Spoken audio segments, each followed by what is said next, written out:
Hello everyone, it's Claire again. I'm going to be introducing our first speaker of the day, which is going to be Dr. Marcy Uhart.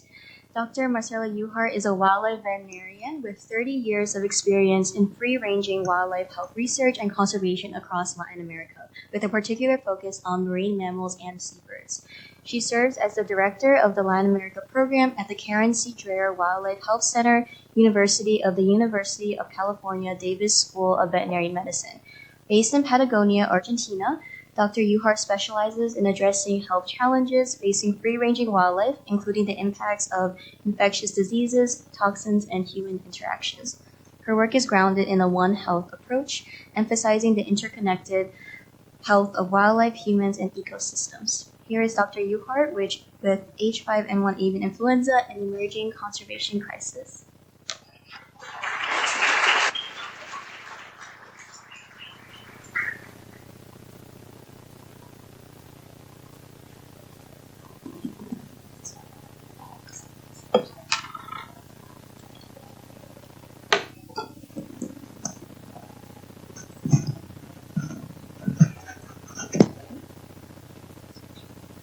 Is that okay? Good morning? Yes, excellent.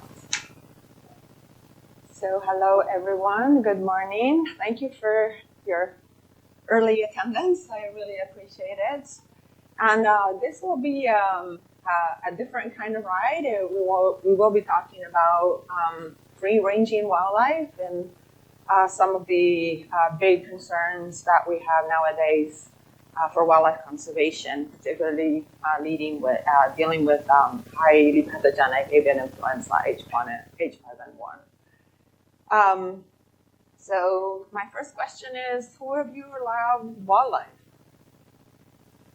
Okay, we're on the same page. I do too. And because of that, for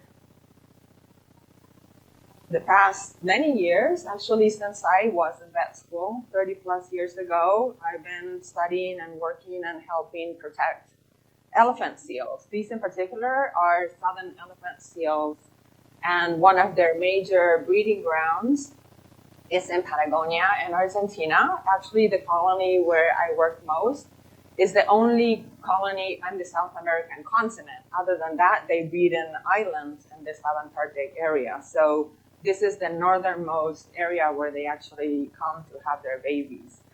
And every year when they come to those beaches, they aggregate in very dense harems.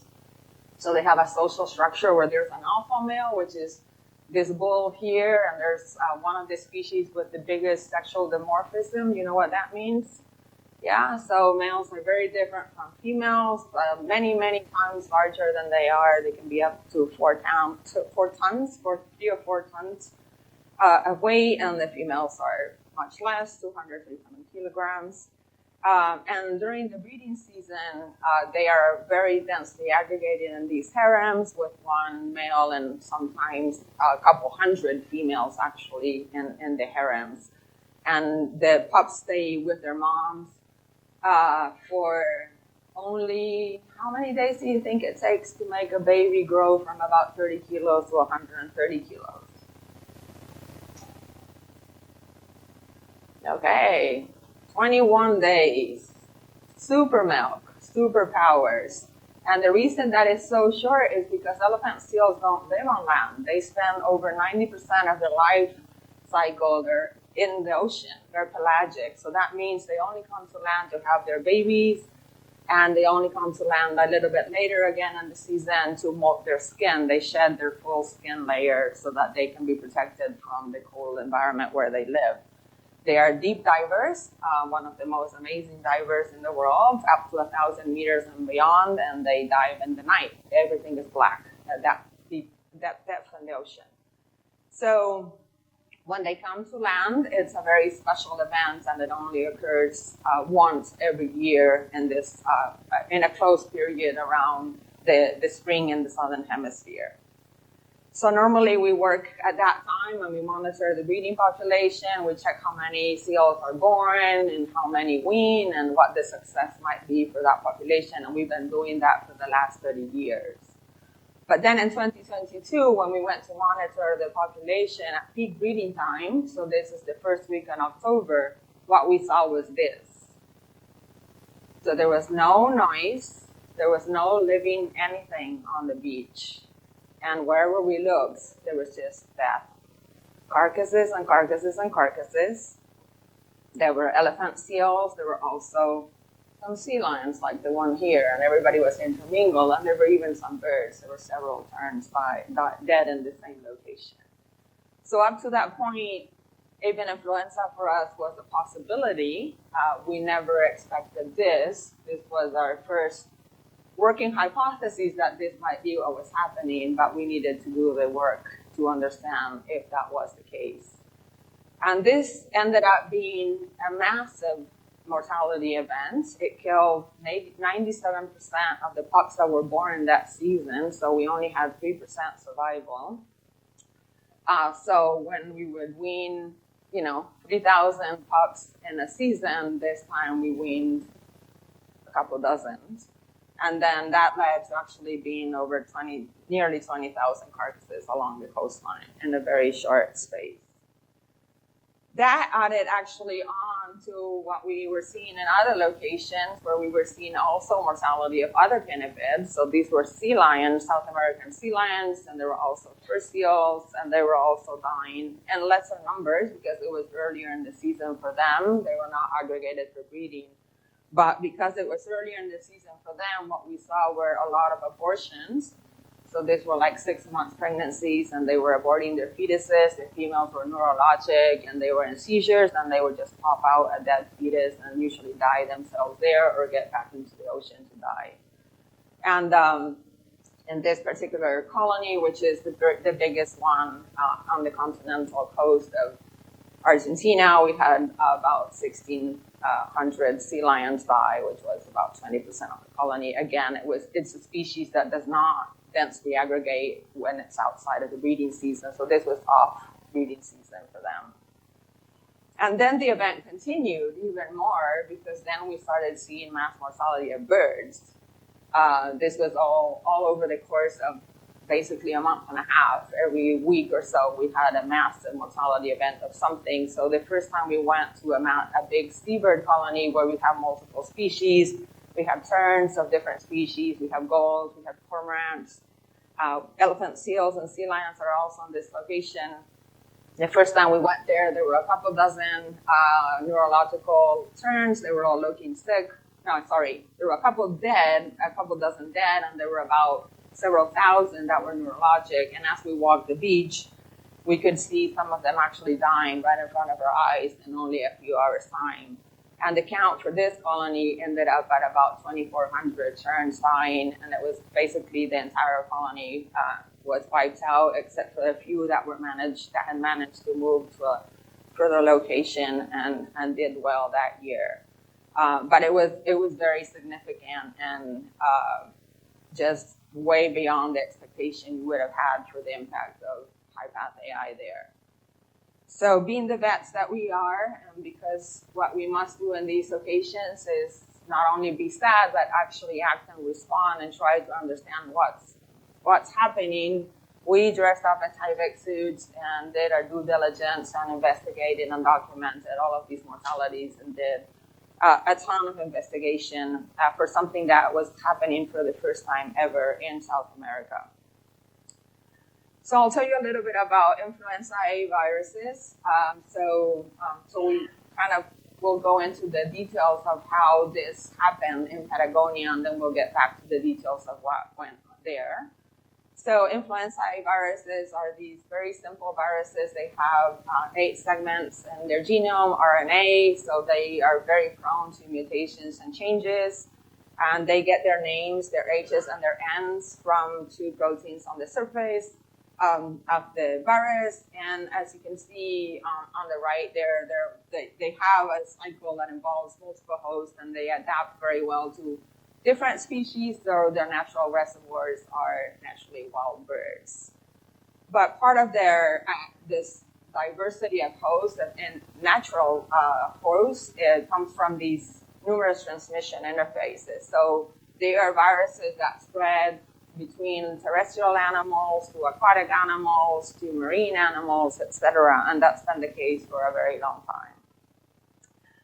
what is concerning or what's of interest of these viruses and what makes them very special is, as I said, they're very simple, but they actually evolve through many pathways. And one of the main ones of concerns is one of them is mutations, but another one is reassorting, which means that they can, when two viruses infect a single host, the two viruses can share parts of their genome and they mix their genes, and then it becomes a different creature. It's a different virus that emerges. That's a reassortant virus. And that's what they do naturally when they're adapting to new hosts. So that's how a bird virus can adapt to mammals, for example. It acquires genes that allow it to infect mammals with more capacity or even be transmissible between mammals.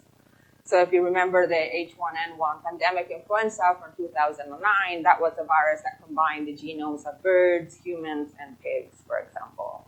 And through pigs, it acquired the capacity to infect humans with great transmissibility, low mortality. So the other definition about influenza A viruses is that we call them low pathogenicity and high pathogenicity, and this definition comes from chickens. So the low-path viruses, as I said, are in wild birds. When we don't do a good job in biosecurity at poultry breeding facilities, then they get into poultry systems because they have a lot of hosts there, not always in the best conditions. Then they have a lot of transmission in a short period of time, and they can quickly make these genetic changes that they need to evolve into more deadly forms. And that's how these high pathogenicity forms evolve. Then if we don't have biosecurity that protects the wildlife or separates the wildlife from the poultry facilities, then we get transmission back into wildlife. And then we have a high pathogenicity virus in wild birds and mammals, which is not naturally occurring. High pathogenicity forms do not evolve in natural hosts. They only evolve in poultry settings. So the main difference between these two, and again, the definition comes from chickens, is that low pathogenicity viruses are mostly in the GI system, so they cause mild disease for the most part. In some cases, it can be a little bit more severe, but it's restricted to that. Whereas the high pathogenicity ones actually cause systemic infection, so they're everywhere in the body, and they have a specific tropism for the brain and the central nervous system, and also the respiratory tract. They still are in the GI tract to some extent, but basically you can find them everywhere. But what predominates mostly is the respiratory and neurological disease. So this H5N1 virus that we're going to be discussing now emerged a long time ago in 1996, so kind of around the time that I was actually studying healthy elephant seals in Patagonia as I was finishing vet school. And it emerged from in China, and this first strain, that's why it's called Guangdong H5N1. And it emerged mostly in free-ranging settings that they have for poultry, where they actually take them out to ponds, and then they intermingle with wild viruses and wild birds. And for a time, it was kind of quiet, and then about 2005, so about 10 years later, we had not contained the virus, and we allowed it to actually start spreading with wild birds to different locations. So it got back into the wild populations, and for whatever reason, we used to think that if it got back into wild birds, it would kill them all, and then spread was not possible. But somehow they managed, and some birds survived long enough to actually travel long distances, and with that, the virus started expanding across Asia and into Europe. So over the time between 2005 and 2019, the virus spread initially, like I said, in Europe and Asia, and then some into Africa, and then we had periods when it was quieter. Around 2010, we had an incursion into North America, but nothing more happened. And then between 2015 and 2019, again, it was kind of quiet and remained in those same locations. But during this time, the virus was doing what these kinds of viruses do, and it was evolving very rapidly and diverging into all these genetic lineages. So it was at a very fast pace, spreading out into a million different, what we call genotypes. So all these clades and these strains that we call them with different numbers. So we start with 1, 2, and 3, and we end up with the famous one right now. It's 2344B. That's how many numbers we progressed in this evolution. So around 2020, we had high path H5N1 because now there's N1, there's N8, and N7, and others going around, but of this particular lineage, the 234B. And when that emerged at the end of 2020, 2021, it became a game changer. So this is a very different virus from anything I just told you about avian influenza. So this is like completely throw away the books. This is a new story that is starting with this virus. One of the first things it did was this avian influenza outbreaks in wildlife lost complete seasonality. So it used to be that we had peaks at times of year, and then there were quiet periods where we could actually get our act together and prepare measures and be ready for the next outbreak. But then after 2020, as you can see here, there were no more peace times, and basically it's just ongoing outbreaks with no time. And that has gotten particularly bad in more recent times. It also expanded increasingly the type and the number of species affected. So this is old already, but by 2020, 2021, it was already infecting a huge variety of birds for many different orders. So it went from, some of the main hosts with the ducks and some of the waterfowl, and it started infecting other species, especially many seabird species that it had never infected before. And the reason why the seabird issue is so relevant is because seabirds breed in very, very densely aggregated colonies. So these are black-browed albatrosses, for example. And these birds have one baby every 3 years. They live a long life, but they're very, very slow breeders. So you can imagine if you're in a virus and you get into this kind of situation and you're airborne or you transmit fecal oral, you have a great opportunity for spread in such that densely aggregated species. So this led to the other outcome, which is the scale of mortality that we're seeing with this virus that we have never seen before. So this is, for example, sandwich terns in Europe, and you can see not only that it didn't only kill everything that was there, so 100% chick mortality when this outbreak hit, but it was also every single colony around the entire breeding area was affected. So it killed everything in every location. So there was basically nothing surviving anywhere. And then the other thing that is really interesting about this virus is its capacity that's increasing all the time of infecting mammals. So we had never seen it in unusual hosts, like, very relevant in fur animals and fur farms. We had never seen it being that relevant in marine mammals before. And of course, we had never seen it in dairy cows before. And all of these abilities have enabled it to spread globally, like massively globally, to the point that the only free areas in the world right now are Australia, New Zealand, and some of the South Pacific Ocean islands. But it has even gotten to the Indian Ocean in the last season recently, since November 2024, and it continues to be there, causing significant mortality. So it is the first time ever that a high pathogenicity virus that's supposed to kill everything that it encounters, or it actually does it pretty efficiently, is actually spreading so globally, and it's now staying in all of these locations season after season, and we're still seeing it around. So back to the conservation impact. This is a Peruvian pelican, and we had devastating mortalities of Peruvian pelicans when the virus first arrived in South America in 2022, and I'll tell you a little bit more about that in a second. But how do birds get how do birds get infected? How does wildlife get infected with this disease? So of course we have a lot of natural interactions with wildlife in free-ranging conditions. So we have species like skuas that are predators, so they kill other animals and they eat them. And then we have the giant petrels that are scavengers, so we need those to clean. Skuas are also scavengers. And then also we had interesting cases of dolphins and other cetaceans actually showing up positive. And it's really hard to explain transmission in those cases. These ones are more obvious. But we think that what we call, there are these aggregations that happen in the ocean. So oftentimes the dolphins go to where they see large groups of birds feeding, and they actually are attracted to that because they know there's food there. So maybe in this close proximity of whales and dolphins and seabirds, that's where contagion and transmission is happening, but that still is not very clear because of course, the patients never come on land. So back to the elephant seals now, as I said, they're only on land for a very short period of time. The rest of their life is spent out here in the middle of the ocean. That's what they do all year round, except for the 21 days when moms come to the beach to have their babies and nurse them and wean them. So it became a huge challenge and a big question to understand transmission in this setting. And through our investigation, we were able to see that whether, as the book said, that there was a cycle where marine mammals could be infected, usually those infections were coming from the birds, as I said, maybe in those feeding frenzies, maybe because the birds walk around the animals on the beach when they're having their babies or whatever.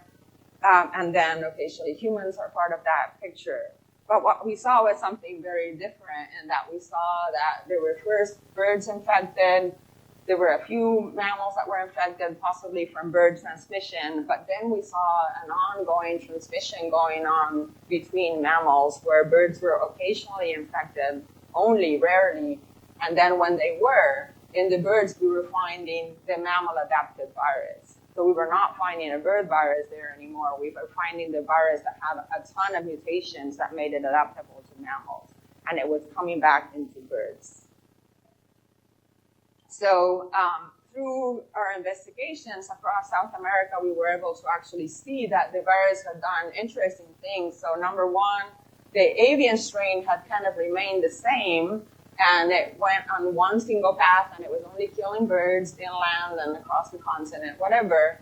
But then the one that actually jumped into marine mammals, the blue line here, once it did a few attempts here and it finally adapted to mammals, then it went with marine mammals all across the bottom of South America and then up to the Atlantic coast. This is the Pacific Ocean, this is the Atlantic Ocean, and it crossed many different countries as it was doing that. So we had never seen something like that. It was constrained, the marine mammal strain or the mammal strain was constrained to the coastal areas. It was only happening on the beaches, but it was affecting all kinds of pinnipeds and cetaceans, and occasionally, again, birds with a mammal virus. So this has never happened before. This is something completely novel for this virus. And we're looking at the data now of the multiple birds that were affected after transmission from the marine mammals. And what we're seeing is that as it progresses, transmitting between different species of birds, so it moved from terns to seagulls, and then in cormorants, and then in steamer ducks, so sea ducks. And what we're seeing is that as it transmits between birds, it is still a marine mammal adapted virus, but occasionally it reverses some of the mutations that it acquired. And the reason why being in birds is important, and I didn't say this before, is because marine mammals are constrained to the ocean as far as they can swim and the coastal areas where they show up, but birds fly, right? So they can spread the disease a lot farther, and they're not so constrained in what their infection or transmission rate can be. So the fact that we now have virus in birds that is mammal adapted and actually is sustaining those mutations over the long term, but then can migrate to distant locations and transfer those mutations to other sites and other species is making this a bigger concern. And this can be really, really challenging because the virus has actually reached every corner of the Earth. And if you looked at that map that I showed initially, you would have seen that it actually has reached Antarctica. And it reached Antarctica in January of 2024, so already more than a year ago. And initially had come only to some areas around here, and now in this last season, it's gone all the way across the Atlantic Ocean into the Indian Ocean and affected some of the subantarctic islands there very, very, very significantly. So the reason why this is relevant is because the species in Antarctica are nowhere else on the planet. And they should be the one place that we safeguard as the untouched continent for the conservation of the world, for managing the entire ecosystem that regulates our climate systems, that regulates our food web systems, etc. So the Antarctic area is extremely significant. And of these seabirds and pinnipeds that are listed here, these are endemic species. They only live in Antarctica, and if they get wiped out by disease, by avian influenza, they won't exist anymore. So as I said, in January 2024, we had the first outbreaks, and the first species to be affected were skuas. These were the predator and scavenger birds that clean up carcasses, and many of these systems are critical components of these ecosystems. And surprisingly enough, we did not see these species dying on the continent. Some of them are not the same species, but some of them are, and they migrate to Antarctica. But in Antarctica, they were extremely susceptible and dying in very significant numbers. So what I want to say with that is when the outbreak first occurred in Antarctica, so the previous austral summer, so December 2023 through February, March of 2024, we had some detections in Antarctica, and again, one mass mortality of skuas that involved over 50 birds. For the numbers and clusters of these species are not very abundant, and because they're scavenging at each location where other species breed. And we only had one detection in mammals, but no mass mortalities. This really changed this last season. The disease is basically everywhere on the Antarctic Peninsula and in many of the islands around there. And with only one expedition in which my colleague was on for 6 weeks, they visited 190 locations and detected it there. They saw mass mortality of skuas, in many cases involving more than 250 individuals. Some of the populations of these species are maybe 500, so we may have lost already half of the species. And there are also many more mortality events in marine mammals, especially species like crab-eater seals and others, with even one mass mortality event involving more than 100 individuals. So the situation is looking very grim for Antarctica in the foreseeable future in an environment that, because of the cool and wet conditions, is ideal for the virus to survive.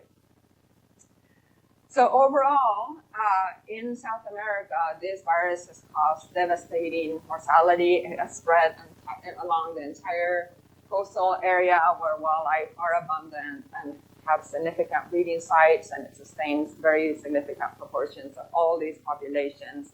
And the number of species and the types of species that it has affected is just amazing. We have never seen anything like this. The total numbers being in excess of 500,000 birds and 50,000 mammals. And what is more important is that many of these species, and most of these outbreaks, involve tens of thousands, hundreds of thousands of individuals dying during one single outbreak. And the ones that I have circled in red here are species that are already endangered. And in these, we had significant population decline. So the Peruvian pelican, 36%. In the first wave, now they're being hammered again after skipping a year of reproduction, and now we're probably going to be nearly losing that species. And Humboldt penguins, for example, another endangered species, 70% of the population died during that first outbreak. So what this means is that for species that were doing well, like the elephant seals, and we consider them less concerned, maybe now they will become vulnerable to extinction. Maybe they'll be closer to a high risk that we had never thought about before. So we were recently doing some modeling and some projections for the population into the future, examining what the population would look like after the impact of the mass outbreak in 2023, and how would it recover, if it would recover into the foreseeable future. So we imagined a few scenarios. So the best scenario was only pups died one time, and that means that by 2035, maybe in 13, 15 years, we'll be back to 2022 numbers before the outbreak. But in the most likely scenarios, which is that we had not only pup mortality, but additional female mortality as well, because we don't know what happens to moms exactly, it'll be at least nearly 70 to nearly 80 years before the populations recover to the levels that they were at in 2022. So this is a significant problem. And remember, these events So an outbreak of H5N1 doesn't happen in isolation. These populations are already at risk because we have overfishing in the ocean. We have climate change, right? So this is not a single factor that is happening and putting them at risk. So when we did our count last year during the breeding season for elephant seals, we wanted to see whether the females were returning, what had happened actually to the population, and our worst fears were confirmed. So we saw last year from the counts that very few adult females were coming back, very few males were coming back. So we had 67% less adult females show up to have babies. We had 56 less alpha males of the big bulls that are needed. Those are the ones who have the powerful genes that need to be transmitted to the next generations. Those are the ones that are going to be resilient and capable of coping with a changing world, planet. And we had 82% less queen pups in this population, only 1 year after a single mortality event. So what if we get another outbreak of H5N1? Because the virus is still going around. And then in Antarctica, as I said, and in many different locations, what happens when we lose these key species, the cleaners, right? We need the scavengers. So we've seen these cascading impacts in locations like Asia, where we've lost vultures massively. And Dr. Gilbert has investigated that, and we have seen how damaging this can be and how entire ecosystems collapse and the additional impacts it can have on public health, because then you have other species that increase and maybe they transmit zoonotic disease, or it can also just keep the virus in the area because nobody's cleaning the infected carcasses out of the ecosystem.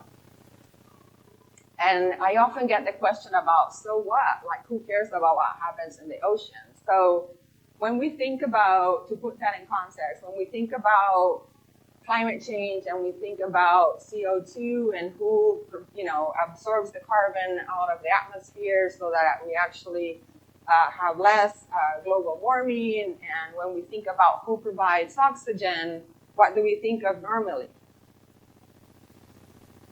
We think of the Amazon, right, and the rainforest around the world, and we're like, the trees, that's what we need. Well, guess what?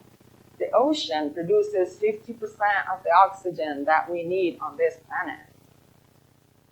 Everything that else. So take a breath. Second breath. That second one was on the ocean. Thank you, whales. Thank you, elephant seals. Yep. So the plankton, which is the basis of that food chain that is very complex and involves multiple steps, the plankton is the one that photosynthesizes, that absorbs the CO2 and produces oxygen, and it needs other creatures to eat it. Then it goes to krill, and then some of the filter feeders and large whales eat it, and then they produce poop. The poop is full of fertilizer, and they move that fertilizer across the ocean, and that actually fertilizes the phytoplankton, and that allows it to live their cycle and be healthy and produce the oxygen that we need. So this is kind of sad, right? So what can we do? Not a lot, but I'll give you some ideas. So one thing is that we could really improve our One Health surveillance, and we could really improve our timely reporting of these events as they happen. We are on the global, we of the world have been quite slow at doing all of this, and many of the models that started, talking about monitoring and doing surveillance for H5N1 in animals kept on saying, well, you kind of focus on the wildlife over here, the domestic animals over here, maybe the people over here. And it has to be a lot more mixed. Number one, we know that there are other agriculture animals. It's not poultry only that we need to be looking at. We know that there are other wildlife now affected. And then we're really missing transparency and rapid sharing of data, because if we don't share the data and we don't know how these viruses are evolving in different places, we cannot be ready for what's coming next. So also with wildlife, it's really hard to manage H5N1. Like, how do you stop birds from moving? How do you stop elephant seals from moving? I mean, we cannot stop them from breeding. We actually want them to have babies. We just need to know that they're going to be safe. So wherever there's tourism, for example, some of these places where these animals breed are protected areas. So What we can avoid is spreading the disease by humans. So if you're having student, tourism activities, whatever, we don't want people close to the animals. We don't want them putting their gear on the ground that might be infected with bird feces and then take it somewhere else. And then in some places, it has been relatively successful. It can only be applied in some locations to actually remove carcasses and dispose of them properly, and then reduce the viral load from the environment and try to contain transmission a little bit that way. There are, of course, many hiccups in that system. I mean, you got to have people perfectly protected so that that can be done safely for the people who do it, but you also have to have a method for disposing. And we were often asked about how would we do that, and didn't you dispose of the carcasses with elephant seals on the coastline to avoid transmission? It's like, okay, you tell me how to do that with 17,000 carcasses, and the bulls are 4 tons each in a place where I cannot get machinery down a cliff. And there are no roads to most of those locations. And the same with Antarctica, the ground is frozen solid. How do you dispose of carcasses in those locations? So it's not very simple. In some cases where special species require special considerations, there have been now some trials. The California condor vaccination was the first one ever applied to free-ranging populations that required a lot of bureaucracy and permits and whatever, but it was proof of concept. It could be done at great expense and great cost and a lot of effort. But there's years of investment, decades of investment in that species, so that was good. There was also a trial with a different kind of vaccine, a recombinant vaccine in African penguins that wasn't so successful, but it was still an attempt to save these critically endangered species. But it is very rare that you would actually even be able to access, let alone handle and vaccinate every animal. And then, of course, influenza viruses, not only do the vaccines not do a good job, so they need boosters. So that's an extra hurdle that is quite significant. And then also, the virus changes all the time. So you would have to change your vaccine all the time and then revaccinate very often. But the World Animal Health Organization actually released a notice that provides guidelines and approves of this for high conservation value species. So it is endorsed as a method that could be considered on very rare situations. And then, of course, we could do a lot better job at managing risk in farms. So we could do something good, like we could do forecasting that allows prevention in the farm. So if they know that they're on a migratory waterfall flyway and there are birds coming their way, or we know that there are infected birds coming their way, they could, for example, better prepare and tighten their biosecurity. So there are a few tools that I've listed here that of the ones that exist right now that are trying to do precisely that. So we could do some what we call intelligence, right? So disease intelligence. You know where it is, and then you prepare for that. You kind of brace for impact. And then the question about doing better management in poultry settings or in captive animal settings is very relevant. Farm biosecurity being the most obvious, and we should do that regardless of high-path AI because there are other diseases out there that could also get into wild populations. And then the more frequent way, or the way that it is supposed to be done because it is a mandatory reportable disease and it's a controllable disease, is that you actually stamp out. That means you kill all the animals when you get an outbreak in a poultry facility. But of course, that has led to the world at this point already culling in excess of 600 million poultry, in addition to the 50 million that have died of the disease itself. So you have to start thinking about whether this is even something we should be doing in the long term in a world that has issues of food insecurity and where protein is needed to feed the human population. And shouldn't we be maybe smarter about this? Because obviously we have killed 600 million chickens and we have not succeeded in stopping this disease from spreading for 30 years.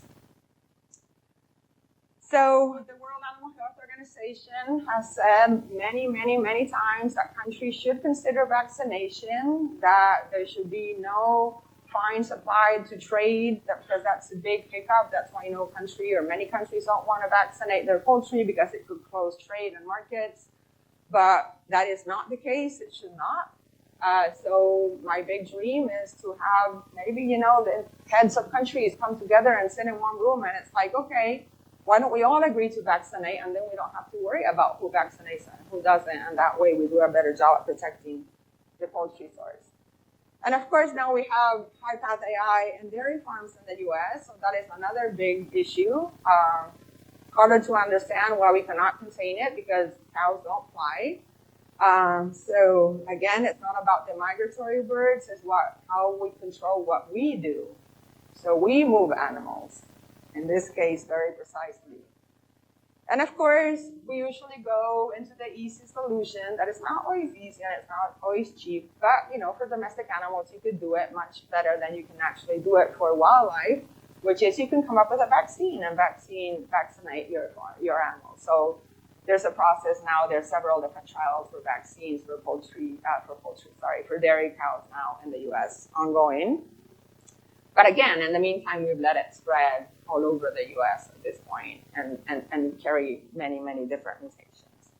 We could be a lot smarter than that, and we could move towards smart and sustainable production practices, which is that we wouldn't have dairy farms or poultry farms right next to ponds that attract waterfowl, and then allow that intermingling to occur and allow that transmission to continue to occur all the time. And we have to start thinking, you are going to be in charge of our food production system for the future. So you need to start thinking about whether what we've done in the past is actually sustainable. Was it smart or was it really silly? And it only set us up for failure. So we really need to start thinking about a complete transformation of our food production systems, because obviously we're doing a very bad job of being sustainable and especially at protecting biodiversity. So I'll wrap up now, but I wanted to say that high-path AI, it is a complete One Health concern. It impacts animal health and human health and food security and livelihoods and the price of eggs and global trade. And there's a potential for it becoming a public health emergency because it can affect people and it's getting better at it. But I also want to mention that it's profoundly and deeply impacting biodiversity across the world, and very few people are aware of that. Now, you are one of the special ones that know it, the secret, so now it's in your hands to start spreading this message and tell everybody that we must be really concerned about this disease and change the way we're doing things, because it is an inherent, really, really severe conservation crisis that is coming at us. And again, back to this, breathe once, breathe twice.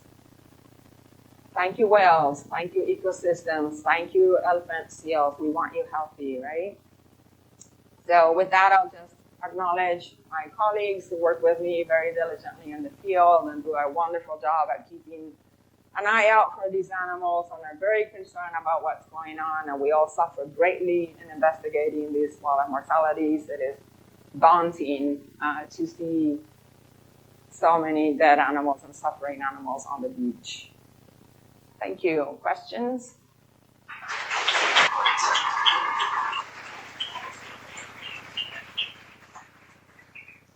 By the way, this is a weaned elephant seal baby. Isn't it the cutest thing? Yes. Questions? Mm-hmm.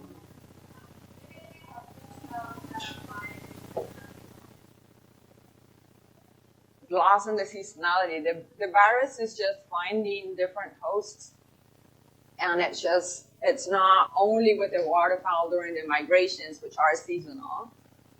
So now it's with all of these different hosts, and it's just kind of staying endemically in these areas. It's not going away for a season. It probably has increased capacity to survive in different conditions. We are trying to test some of those hypotheses, like actually does it survive in salt water? And does it do better in warmer temperatures? We sampled the brains of sea lambs that were rotting on the beach for over 3 months in the summer sun. And after 3 months, we still found whole genomes of viruses in the brains of those sea lions.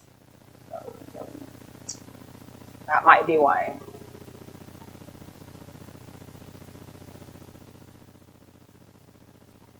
And we don't have enough creatures for cleaning up, right, the carcasses that are there. They're just staying there and being effective for a time.